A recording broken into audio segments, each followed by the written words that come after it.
اب دوسرا رخ دیکھیں کیسا کائنات میں انقلاب آ گیا۔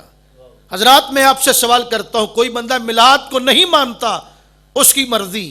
لیکن میں ایک سوال ضرور کرتا ہوں کہ کائنات کے اندر حضور کی ولادت سے پہلے مجھے بتائیں خدا تھا یا نہیں؟ خدا کمزور تھا؟ نہیں، قوی و قادر مطلق تھا، کعبہ موجود تھا، اللہ کی ذات موجود تھی، خدا کی کبریائی موجود تھی، اس کی طاقت اور اس کی قدرت موجود تھی، ہر شے موجود تھی۔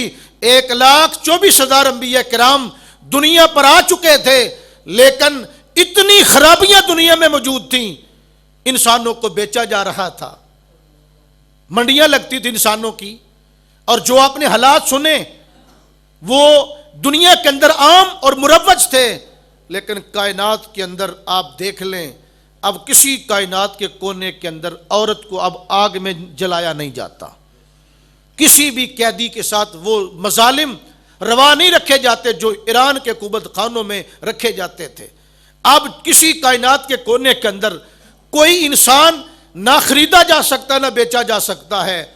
لیکن میں پوچھتا ہوں کہ یہ جتنی تبدیلی آئی ہے، کیا اس کے پیچھے افلاطون کا کوئی کریڈٹ ہے، یا ارسطو کا کوئی کردار ہے،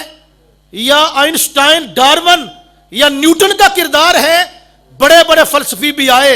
سائنسدان بھی آئے، دنیا ذلت کی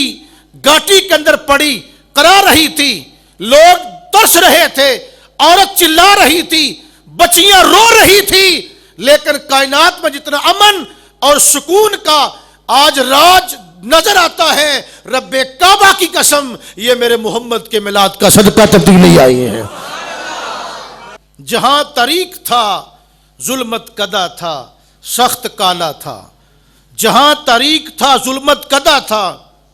سخت کالا تھا، پردے سے کوئی کیا نکلا، گھر گھر میں اجالا تھا۔